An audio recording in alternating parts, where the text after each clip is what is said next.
Hey guys, welcome back to another video. Today I'm going to be answering some more of your questions from my Instagram Q&A, so let's get right into it.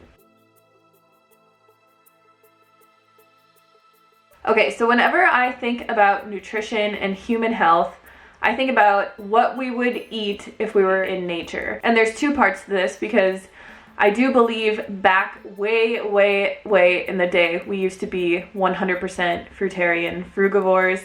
It makes total sense to me, the way that fruit grows, the way that we see the colors, the way that we have hands to pick the fruit. We can tell when it's ripe.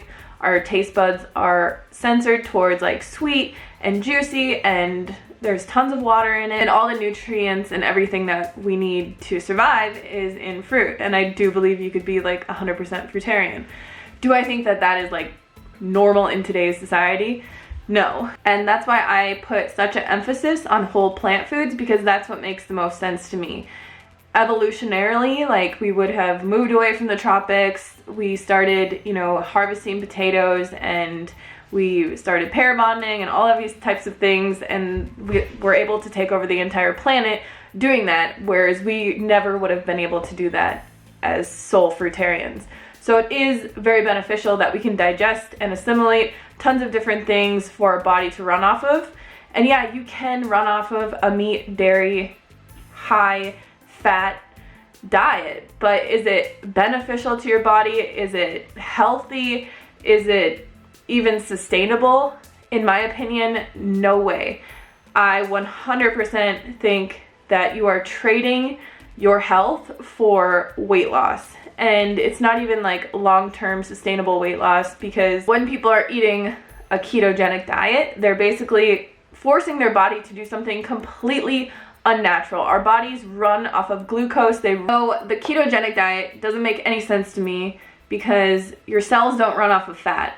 Your cells don't run off of protein. Your body can't even really use excess protein, and it's very detrimental to your health to be eating a lot of protein, because your body has to filter it, and it produces toxic waste when you have too much of it. When you eat too much fat, your blood clots. You feel lethargic, you feel depressed, your whole entire mood can change, your energy sucks. Even when you think about dietary fat, even in a vegan diet or a whole foods plant-based diet, the fats in nature are only available for 2 to 3 months per year, and that's typically in the autumn and fall season, where all of the nuts fall off of the trees, the avocados are ripe to pick, and that's basically when all of the fat within a vegan diet is even there for us, is before winter, so that we can pack on enough weight to survive through winter.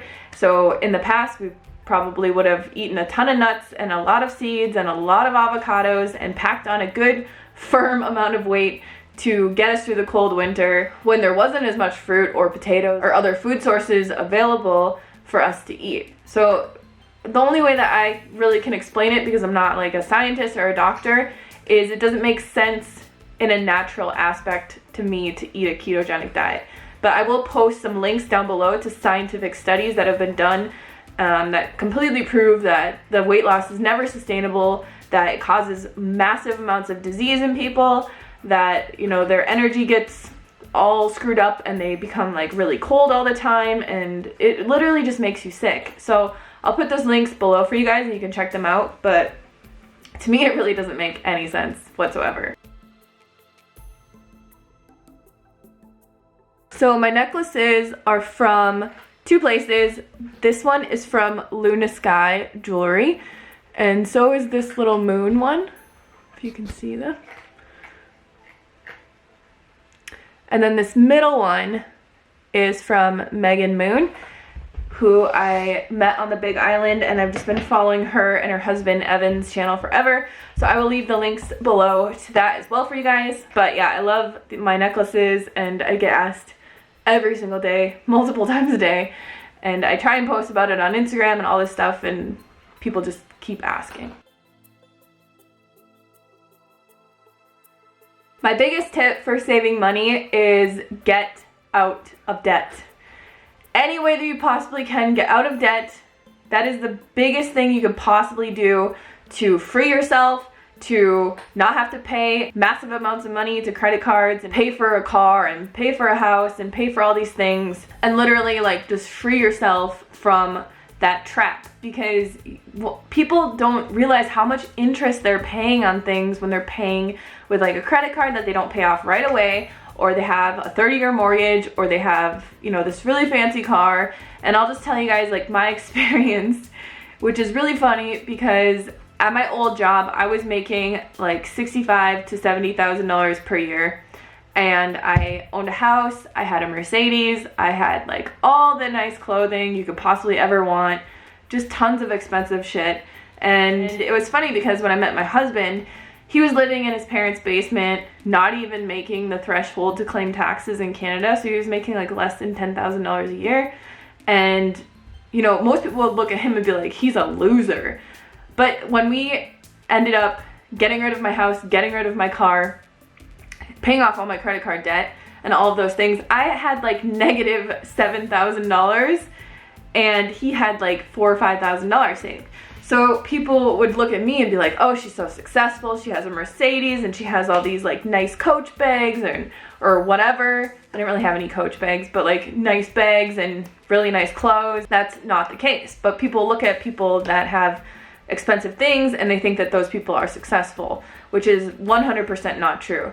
If you can't get rid of all your debt, like say, for example, you can't get rid of your mortgage because that's a huge amount of money usually, just try and get rid of all your credit card debt, maybe sell your car if you have a really expensive car, and just buy like a cheaper one that you can pay for with cash. What we did when we moved from Minnesota to Tucson was we sold my Mercedes and we rode our bikes everywhere for a year, and we didn't actually even buy our Jeep until we needed to, because we bought a property an hour away, and we just lived as basically as we possibly could, and it was really amazing and a great experience. And I kind of miss it because I feel like the longer we live here, the more things we accumulate, and we just have like so much stuff. And I really loved having just like, even when we moved, we had one plate for both of us, one bowl, one spoon, one fork.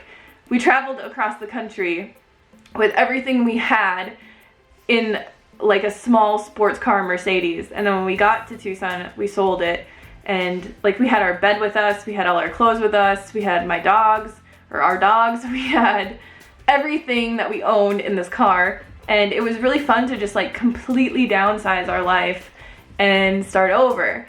So if you can get rid of at least like all of your credit card debt, your school debt, and you know, your car payment, and try and get the best rate on your mortgage, and then just start paying that down as much as you possibly can. Or if you really want to like just totally get rid of everything, I mean, you could sell your house if you have money saved and do something like we did, like move off grid and live in a tiny house. But once you get out of debt, like you'll be able to save so much money. And it's not even really the money that people are spending on like small things like food, and I mean, I guess all we really need is food. The other thing that you can do, which we do pretty much all the time, is don't buy anything. Like we don't buy anything. We have everything that we need to get us to live, you know? Like all you really need to buy is food. Like you don't need another pair of jeans, you don't need another big bowl for your kitchen, you don't need another purse or handbag or scented lotion or whatever it is. That's another challenge you could give yourself, is try and go like a month or two only buying food, or only buying like essential things, like if you need a bar of soap or you need some toilet paper. But those are my biggest tips for saving money, is get out of debt and you'll save all the money you make, because you won't be paying anybody back. Our future plans, this light keeps moving on me. Our future plans for our tiny house is, so technically to live on our property where we live, we have to build another house on our property, because our tiny house is technically considered an RV because it's on wheels, it's movable, like we don't pay taxes on it, we just pay for our license plate. So we technically have to build another structure on our property that is like a main house. And at first we're gonna build a huge garage, because Derek wants to have like a big workplace, handyman area, whatever. And then we can put our cars in there, we can store tons of stuff in there, like we can put the tractor in there, we can put all kinds of stuff in there, we'll have our gym in there, and we're gonna build that first. And usually the county doesn't really bug you once you have a big building on your property, but we have submitted plans for another house because we have to build another house. And it would be cool, like I would be totally fine living in this house for the next like 20 years, but county-wise we can't. And the only thing that would be hard, I feel like, living in this house forever is when we're 90 years old. Like, I don't think I'd be climbing up this ladder to go to sleep every night. But yeah, we have to build another house, so that will be coming probably within the next year or two. And we're just gonna build a small, sustainable, I think around 800 square foot house that's just gonna be one story, and then we're gonna have a loft, but we're gonna have like a really big kitchen in it, and it'll be better for when we have people over, because we'll be able to like actually have people in our house and entertain people. Whereas like in here, we can fit 4 people in here, and it's still kind of like, it's not cramped, but it's just kind of, there's not much to do in here. Like we couldn't eat dinner in here really.